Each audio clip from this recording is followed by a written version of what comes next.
What is good, YouTube? Welcome to season 20. In this video, we're going to get into all the sensitivities and settings to make sure that you are shooting at an optimal level, and we're going to also get rid of a nice amount of the visual clutter that this game brings. By the end of this video, I guarantee you that you will be able to control recoil so much better and be able to have screen centering and just be way more accurate than before you watch this. If you combine this settings guide and a nice amount of game sense, you might be able to 1v3 pro teams like this. Go to this one. Someone just landed on me? Yep, really Rising on top of me. He's fucking low. You're on your one now. I'm fucking dead. What? He's not? He's really left, far left. On your right, on your right. Behind you.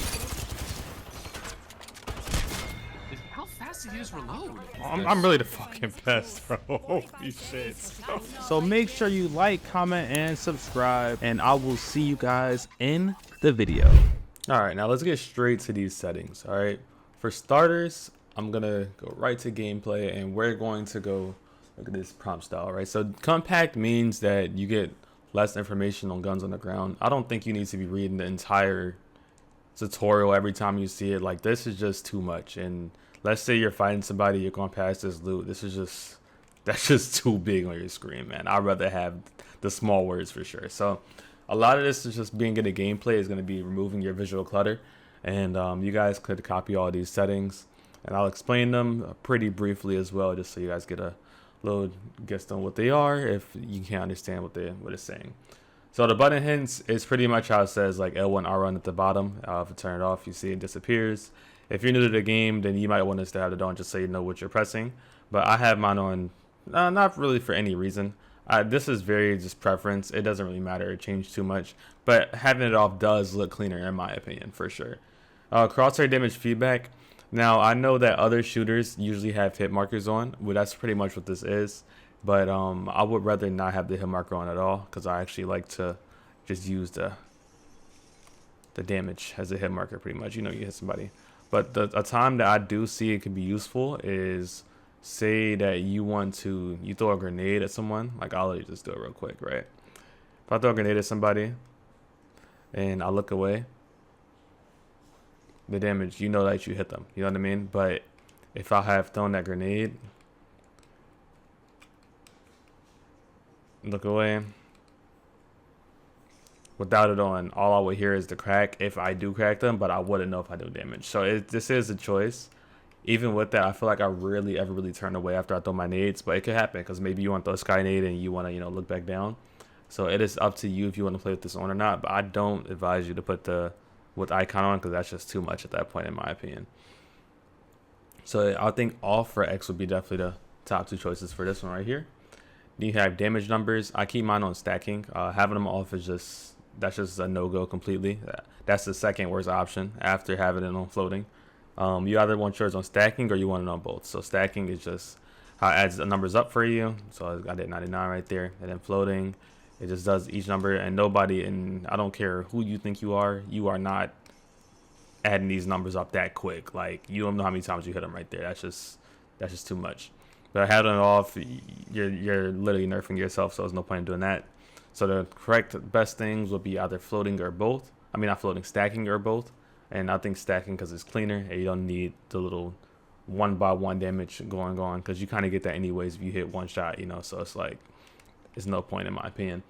Ping opacity, this is pretty much your preference. I keep mine on default. Obituaries, you want this on. This is more information, so people are getting knocked and stuff on the map. It's just like the kill feed pretty much. Mini map rotation, I have mine on off. I feel like when you have it on, it feels like you're in a maze if you look at your mini map, because it doesn't turn with you. And it gives me a better sense of direction, since it keeps it pretty much forward, knowing like what way my teammates are looking at, if I how to face them easier. So I've always just liked to have that on. Weapon auto recycle and empty, I like to have this on as well, especially when using the car, because your ammo can run out, whether for light or heavy, and it won't auto cycle if you have it off. And sometimes you won't notice, if you don't have it on. If you don't have like light or something, and it had automatically switched to heavy, and vice versa. And auto sprint, this still has a small misconception that you pretty much like you have to sprint at all times, but it's just you don't have to click left stick in. You don't, you know what I mean? You don't have to completely press it in. You can still do a slow walk, like right here. I'm about to slow walk. And I have auto sprint on. You know, just barely push the left stick forward, not too hard, and then when I push it like over the 50% mark, I start sprinting. And then we got double tap sprint. I don't play with that on. There's no point if you have auto sprint on. Auto sprint on is way better just because of the fact that, like, to be honest, playing this game, you're running around a lot. You are running a lot around the map. You know, find the last guy, just off a spawn. You are running around a lot. So it's definitely worth it to have auto sprint on. Jetpack control. I'm going to switch to Valk real quick. So you guys can, that's the only one it matters for because she has a jetpack. Hold is much better because, you know, when you release, you just hold your X button or your A button if you're using the Xbox controller, and you just hold it if you want to go up, let it go, and you start falling down. While toggle, you have to press it on every use. So I would have to start off by pressing X once. I'll start flying up, then I gotta press it again to stop it, and press it again. Like I don't like the whole press it again thing. I'd rather just release it and go back down. It's way easier to control that way. Damage feedback, I keep mine on 2D. 3D, I feel like I don't like seeing the arrows because the arrows sometimes, I've seen it where you're getting shot by multiple opponents and the arrows will block you. So let me show you guys what I mean by the arrows. Seeing like if you're getting shot by multiple directions, sometimes the arrows can end up covering. I'll put on easy. These guys are not hitting the shot.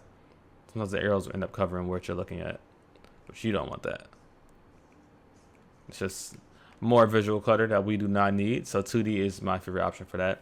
This, make sure you have, this is on by default. Make sure you have this off or it will mess up your shield swaps a lot. Because sometimes you do have to, you know, risk getting hit 1 or 2 times. I mean, so you can get that armor swap. You know, you gotta just take that. But if you got hit while you're in the death box or you're crafting, automatically it just closes it for you.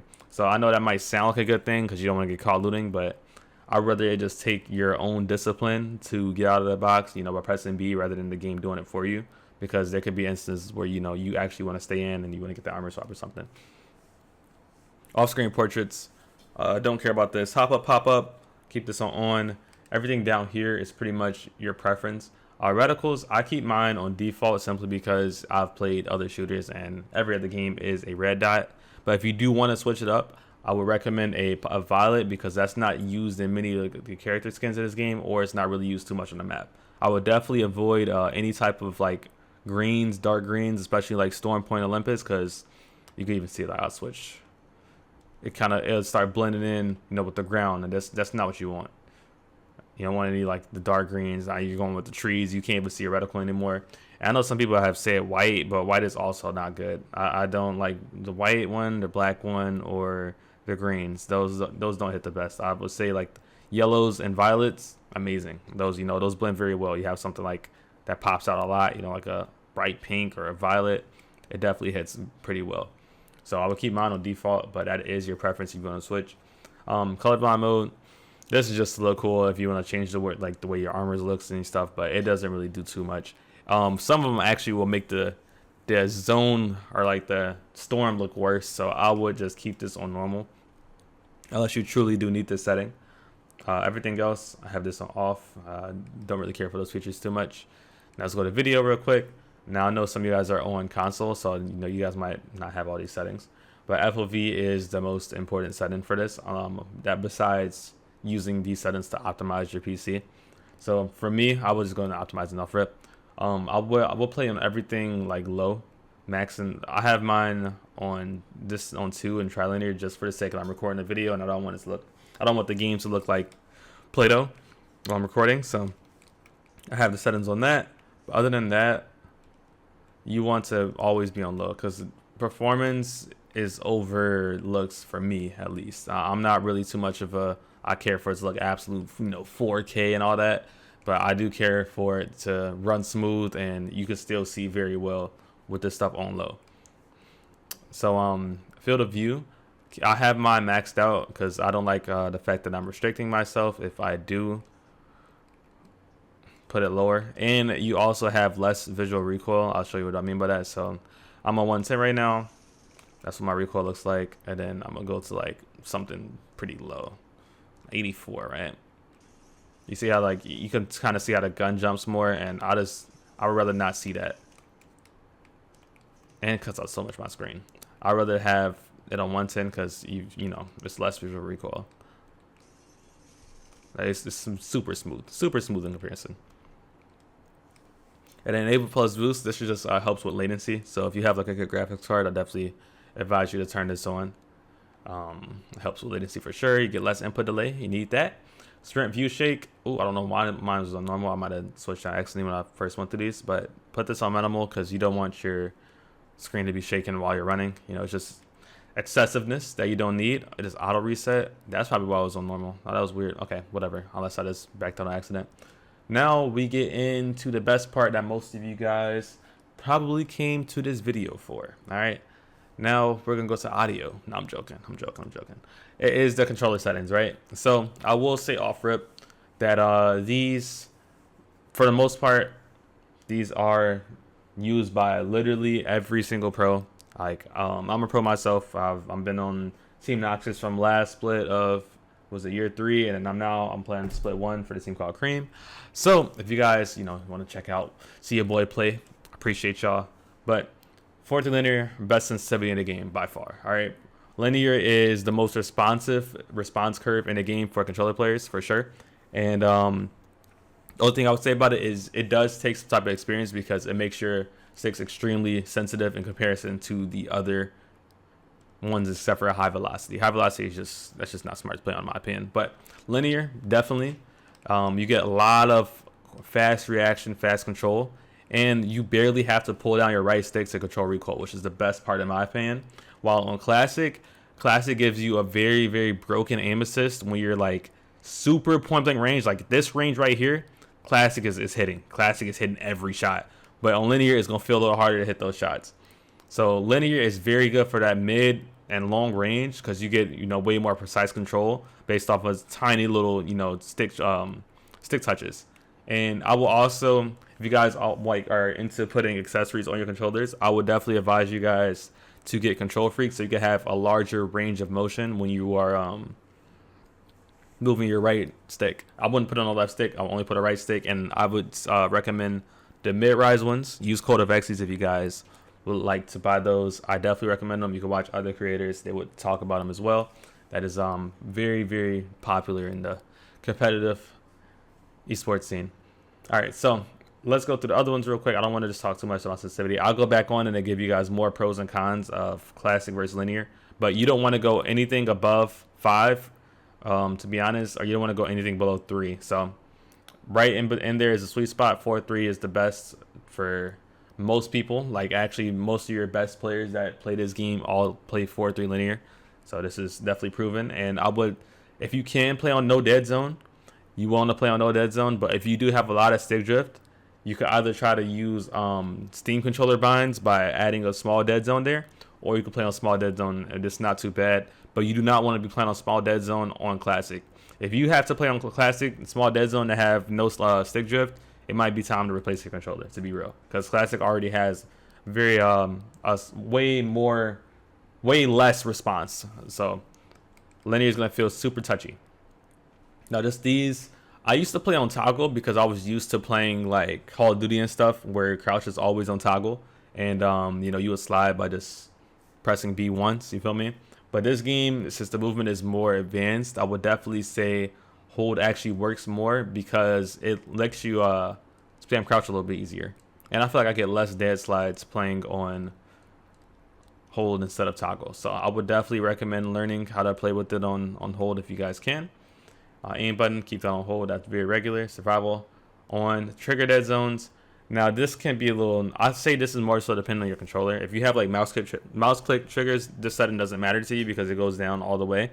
But if you have like an Xbox controller, I would say those you probably want to play on none because I feel like those triggers are less sensitive than the PS5 ones, which is kind of odd to me.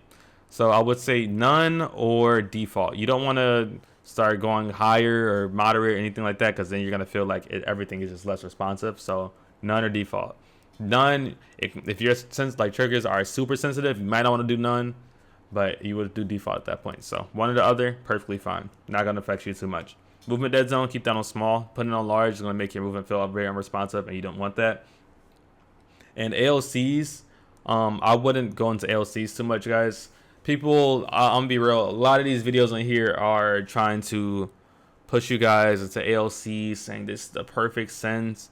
But what happens to most of you that play on ALCs, or honestly most players in general that play on ALCs, they end up touching their sensitivity way too often. You know, they get into what I call a sensitivity crisis. You end up changing it so much, thinking that you're doing something better. You think that you're, you know what I mean, like, oh, I just want to move it just a little bit because I missed a few shots right there. No, you don't want to get into that habit. It's a very bad habit to have, and it's even harder to break. So you want to have just a classic one. And also, that's the other thing.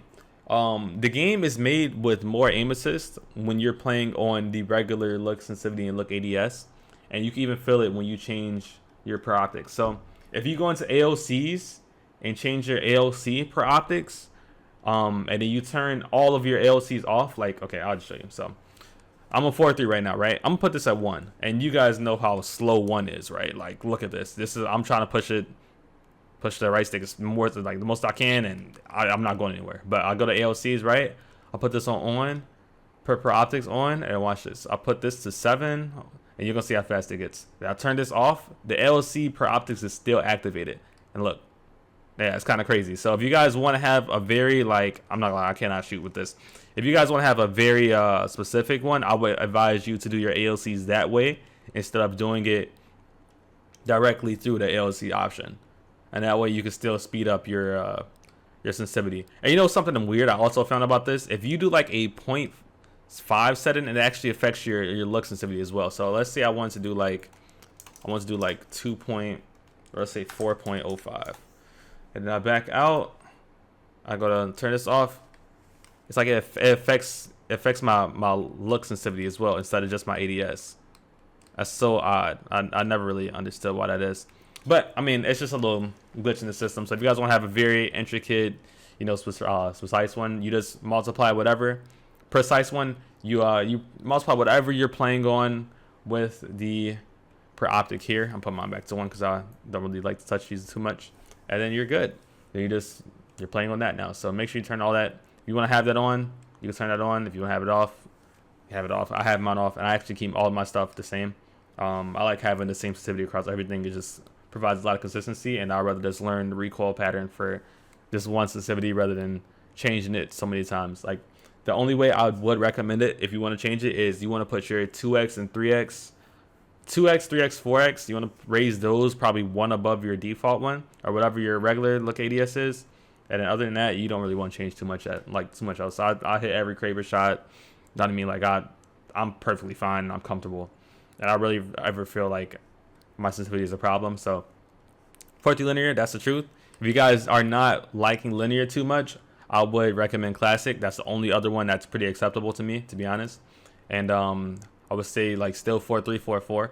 Classic still has some beautiful aim assist. You just have to control recoil. You have to push down your right stick a lot harder. So that is one thing, and it could be worth it in the end. The old meta for sensitivity used to be classic before everybody moved on to linear because they knew it was more responsive. So it definitely is something that is proven and it has worked before. So if you guys want to play on that, by all means do it. And then there's linear, and linear is just the truth, to be real. Like, linear is the best thing you can play on. I feel like linear is closer to what most other shooters offer, because I feel like most other shooters feel much more responsive than the classic response curve in this game. So that's pretty much it, you guys. I hope you guys enjoyed this video, man. Make sure you comment, like, subscribe for your boy. I'm gonna have a AIMS tutorial coming out soon, a tier list coming out soon, all types of more Apex content, guides, everything, so you guys can get more of a pro's perspective to this game, and you guys can learn from your boy. So I appreciate you guys for watching this video and showing love, and I will see you guys in the next one. Peace.